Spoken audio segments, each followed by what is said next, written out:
Hello and welcome to the Wolves Report and back for a new season, episode 33. I'm here live from Benidorm with our captain and pundit Mark Knock. We're not going to pretend we're not hungover because we are. Friendly or not, we had to celebrate the win. So new season, new formation. What did you make of yesterday?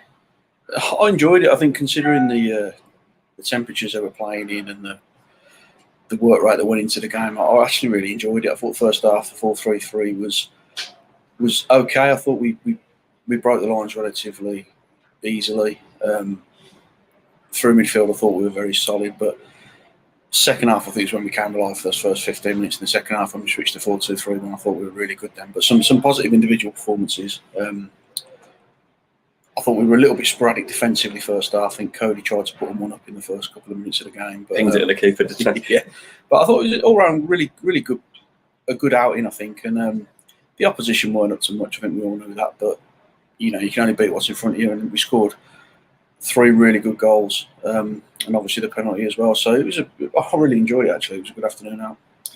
Well, there've been so many rumours about the formation, and we know the lines up in two back fours against Burnley. Some of the other guys in the press were talking about how they lined up, but we've had some funny tweets. People are taking the mickey how excited they must have been about the back four, but it's only a friendly, and as you say, it wasn't a great opposition. You only beat what's in front of you, but the signs are promising, and it wasn't just a flat back four. The full backs were pushing on. Johnny was getting up. Aït-Nouri's footwork was just off the chart, as it always is. It was really promising, but let's go through the game and talk about the goals. The opening goal, there was a standard Neves cutting through a ball, absolutely cut through the defence. Neto timed his run. He's got between 2 defenders and got clattered, and it was a penalty. For me, that's the Neves you want to see, isn't it? He's got the opportunity, because I think last time he was restricted on who was in front of him, who he could pick those kind of passes out. But when you've got Neto was almost the last man playing on the sort of the line there. It was a great ball, and the penalty. I want to spend a bit of time talking about that penalty celebration. I don't know how he's thought of that, but for those that didn't watch, for whatever reason, Jimenez got his patch to protect his head round over the eye and did a pirate celebration. Now, if that's not on FIFA 23, I don't know what movie, but that goal, though, he's shown what getting the best out of Neves, Neto on the shoulder, and Jimenez with a confident penalty. It was similar to going back to the Nuno era, really, where we were hitting the wing backs. It was that sort of ball, just touch out the feet and bang, goes straight into Neto. He's got that pace, and I think we seem to badly lack that kind of attack last season. I don't think we used the wide player speed enough.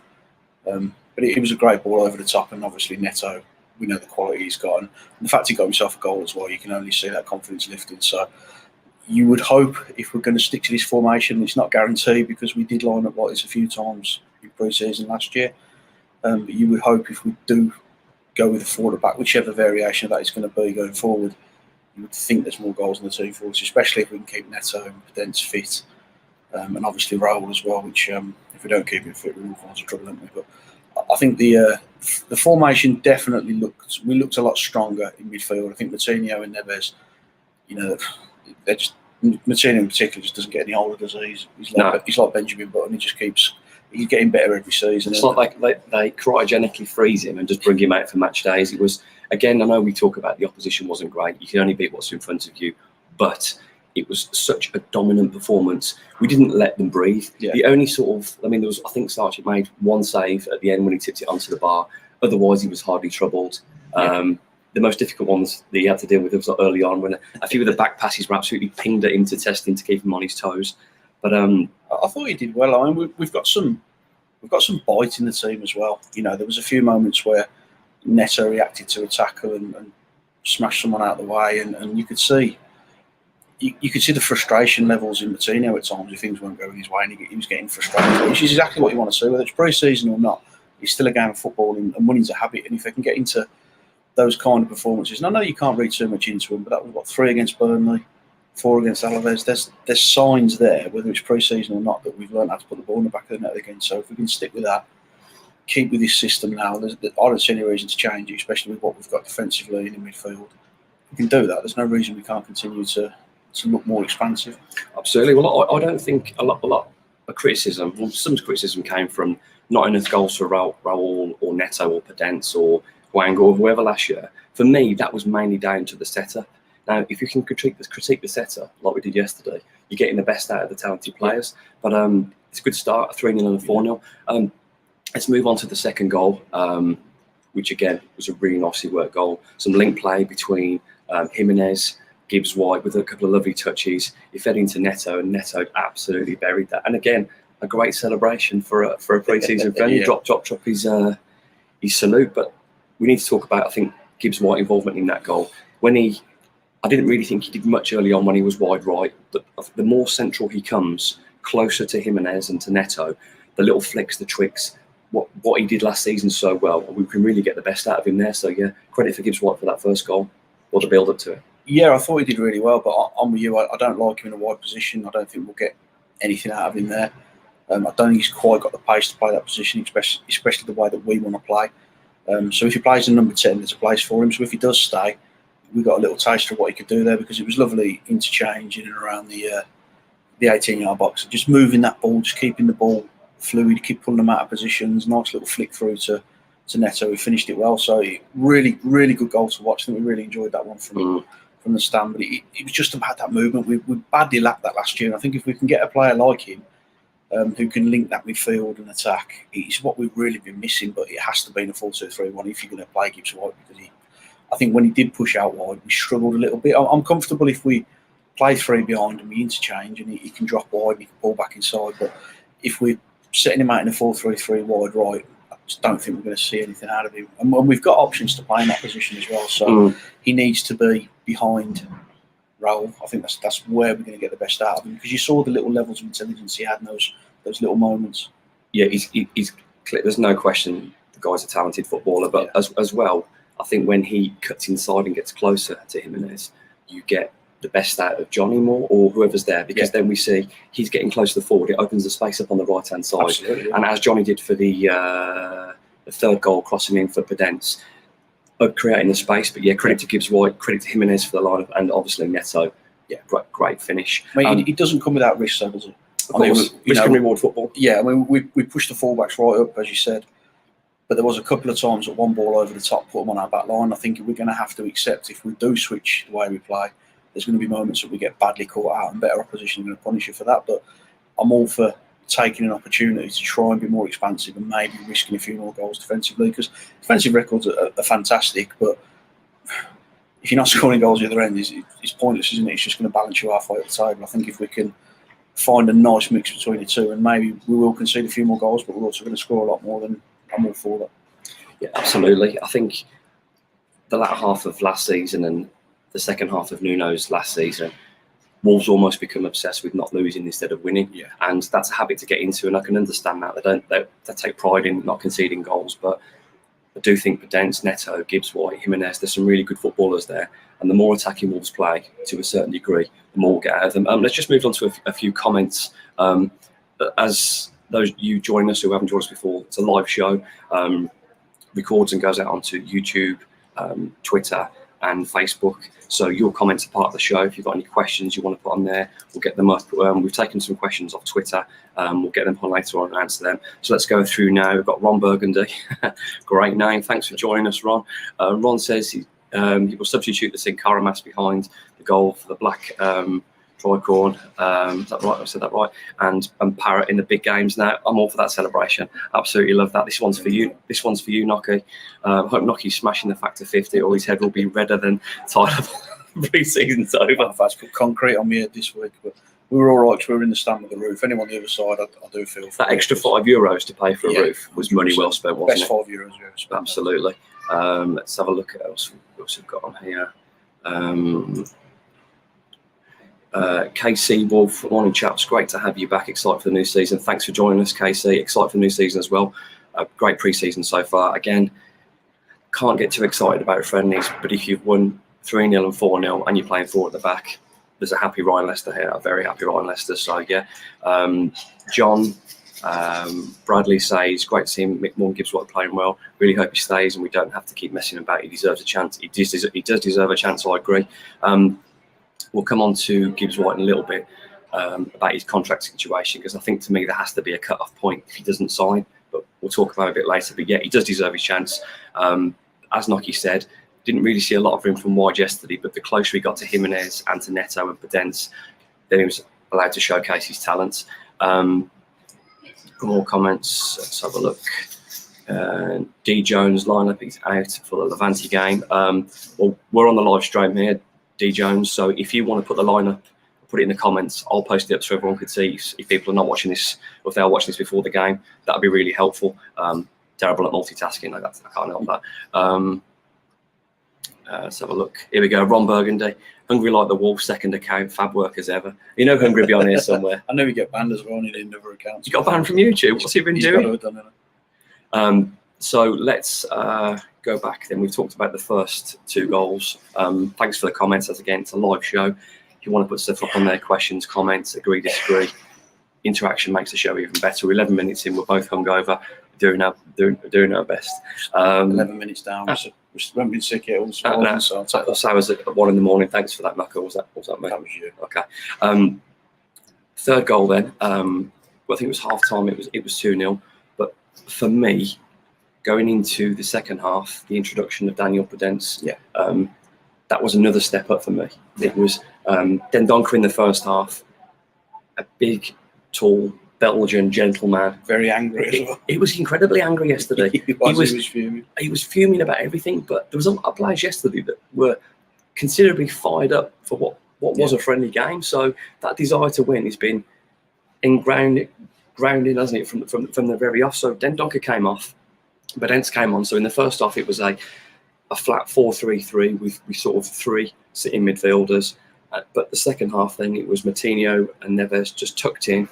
Podence came on, and for me, then that's when the magic happened. Yeah, I thought Podence was awesome when he came on. I thought he was really up for the game as well. He dropped into that number 10 position, and he really moved the ball particularly well. I mean, he didn't do anything clever in terms of step overs or track backs, but he was getting that ball and instantly distributing it wide. And there was a step over for the third goal, wasn't there, that put Johnny away down the right hand side. I just thought it looked so much better with a 4-2-3-1 because it just gave us the 3 options behind Raul that were all interchanging and all moving, and you could see that the Alavés are really struggling to track us and to cope with that kind of movement. It got us up the field another 10 yards. I thought it gave Neves an opportunity to push forward as well, and Moutinho sat slightly behind him. We had them pinned, didn't we? We had them pinned, yeah, they couldn't get out. So that for that first 15-20 minutes, I'd say that's pretty close to the second half. Yeah, I'd say that's pretty close to Bruno's version of Bruno Ball, yeah, I think that's what he wanted to achieve. That's what he achieved in Portugal, and I think that's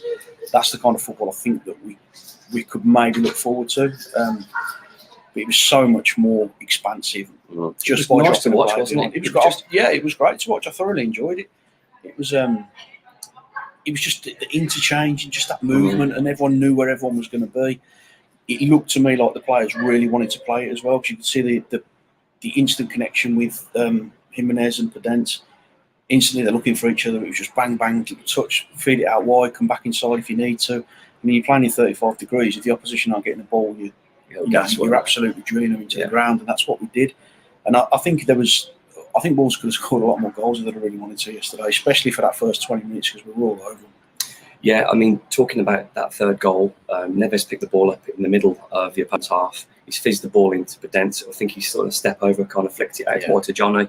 Johnny's took a touch, composed, he's clipped it in, and then Podence has caught it on the run with a header. You don't see him. I think Podence scored a header against Crystal Palace 2 years ago. Yeah, that's right. I think it's the only header he scored for Wolves. Correct me if I'm wrong. But it was just the build-up of that goal and that movement. It just took him apart really quick. And to get another man in the box, we're putting a cross in the box, which we didn't do a lot of last season. But Jimenez was in there.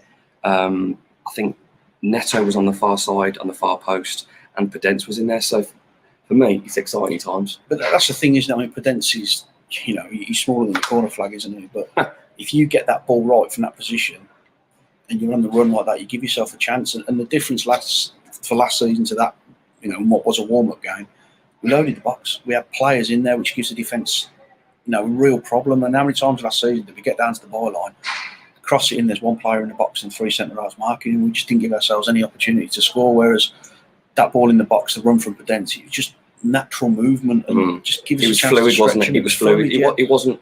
There's no recovery time. It wasn't manufactured football. It was. No. It was so natural step over the dummy, the cross, the finish. Yeah. It was just so slick. So yeah, thoroughly enjoyable. But if you're doing that, you're not giving the opposition a chance to reset. You know, Mm. they're following the players, they're ball watching most of the time because you're just playing through them. It's just such a delight to watch because it's just fast paced, interchanging football. Well, it was. Yes, it's a friendly, and we can't keep stressing enough. Can't get too excited about a friendly. But I don't recall enjoying a friendly as much as Of course, you want your team winning, but the fun. It looked like the fun football was back. Just before we carry on, D Jones has kindly put the team up. So this is the team for the game this morning. Now we are conscious there's a game on in 15 minutes, so we'll get wrapped up by then, so the two don't overlap. Because of course you want to watch Wolves, not listen to us. So Smith, Mosquera, Collins, Gomez, Bueno, Dendonka, Ronan, Pedence, Gibbs, Corbeanu, and Kundal. Just looking at that, I kind of work out what the formation will be on there. Mosquera, I can't work out who's playing right back on there. Unless Mosquera's right back. I know, isn't it? Didn't he play on the left? Didn't he play on the left? He'll probably play Gomez on the left. Yeah, I can't work that out, but I'd imagine it's four back. Again, if they advertise the actual how they're setting up, I'd love to know. I would imagine it's four at the back, but just can't quickly work out. But I'm sure. Let's talk about football again. Let's move on to the fourth goal. Now, when people were starting to go home, they were filtering out at the end of the game. People obviously looking for taxis and stuff like that. Max Kilman picks the ball up somewhere from Alicante Airport, beats the whole team, and then strolls it in. Now, Max has always had talent, but pre-season or not, that's an incredible goal. He's a wonderful player, isn't he? I mean, we've signed Collins for 20 million, which I think is a really good signing. But when you see what we've got in terms of Max Kilman, you realise just how good he is because he didn't put a foot wrong yesterday. His control on the ball, his composure is outstanding. And I know people have said that the players are backing off him, but how many centre halves at 35-degree temperatures, the second pre-season game, picks a ball up in their own half and just keeps going. And you know, that final turn to drop the defender. It's great. Well, as you said, he looked like he didn't want. He wanted to pass. He wanted to pass, but. For me, it was that first burst of pace when he's gone. He took the two midfielders out. And all of a sudden, he's like, "Here we go!" But yeah, brilliant goal, brilliant talent. Again, pre-season, if Max gets back to his best, he's a long shot for the World Cup. But I think those defenders, are sort of slots in England, are done. But yeah, I'm not sure he gets in the World Cup, but I think he gets a cap this year. I think he gets an opportunity. I mean, you would assume if we go for a 2. I think most people's favourite for that is going to be Kilman and Collins, and I think you'll see a lot more exposure of him if he gets in that position. So he's not going to make the World Cup squad, but I don't see any reason he couldn't get a cap if he takes the kind of form into this season he had it, especially at the start of last season when he broke in. Absolutely. Conscious we've got about 12 minutes left because I don't want to overlap with the game, but quick chat on the transfer window so far. Shouldn't take long. Yeah, it shouldn't take long. One incoming who was Collins that many pundits, players have talked about. Great bit of business, 20.5 million. Yeah. Had a brief look at him yesterday. It's his first game. Looked like he was very confident on the ball. Got himself in trouble once or twice, but recovered quite well. Yeah. But happy with that. How many more players are we expecting to sign before the Leeds game? I mean, you'd love to think a striker, wouldn't you? But I'm not overly confident, if I'm being honest. I have to be honest. I know others may have suggested otherwise. I just can't see how it's a sensible or logical thing to go to the Leeds game with just one recognised number 9. I know Fabio's going to get minutes and he needs minutes, and this loan will be either making or breaking him in the Wolves. However, why are you loaning someone out unless you haven't got someone coming in? Because a knock, a hamstring, anything for Jimenez, and we've got no striker for Leeds. I've heard a couple of other people say it wouldn't be a disaster if we didn't sign anyone else. I can't get my head around that, if I'm being completely honest, because first game of the season, Jimenez breaks his leg. We've seen what can happen. Any kind of injury can happen to any kind of player. So, any injury, hamstring pull, anything. My worry is, I think if we were looking to replace Fabio, I kind of think we'd have done it before we got rid of him. I think to get rid of him with nothing coming in a few days after it, I'm just concerned that we're not going to move on that. I mean, I think our transfer business will hinge on sales, and I still think one of the more valuable assets will leave, and then we bring players in on the back of that. But I mean, the money we spent on Collins, I still think that's going to come from somewhere. I'm not convinced that's coming out of anyone's pocket. We'll smoothly move into this question from Richard, who says, do you still expect Neves to leave? Do you believe our chance to rebuild hangs on him doing so? I think it's a two-stage question, isn't it? I think the second stage, yes. I think the rebuild is purely on Neves going. I think the anticipation was that we would be inundated with offers for him and we'd move him on. And the market's stuck at Barcelona, isn't it? Because the whole Man United De Jong thing, it seems to be that's going to be the first domino. And it doesn't look like De Jong wants to go. So, well, we had a conversation. Is there a market for him at the moment? Because where does he fit? I mean, a step up from Wolves, you're looking at really one of the top 6 or 7 teams, aren't you? That I can afford him. I think if he moves, there's no point moving unless it's Champions League football. No, I mean, if he went to a Leicester or someone like that, he's not going to achieve anything. Yeah, well, that's not going to happen, is he? So he's financially, we're going to want, I would suggest 60 plus million for him. Although I do think we probably take 50. Yeah, I agree. But who's going to pay that for him? And I just don't see where the market is for him at this moment in time. So I don't know. I think the club would like to sell him. I think if they got the availability to sell him, they would and rebuild on the back of that. But if he doesn't go, I think we're struggling to bring anyone else in. That wages wise, we're obviously with Ruddy and Saiz going and a couple of others.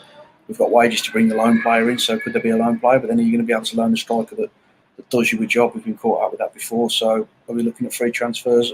There has to be more players coming in because especially with the 5 subs. No disrespect to the players that came on later in the game yesterday, but not many of those players are ready to step in because it was clear the difference in level.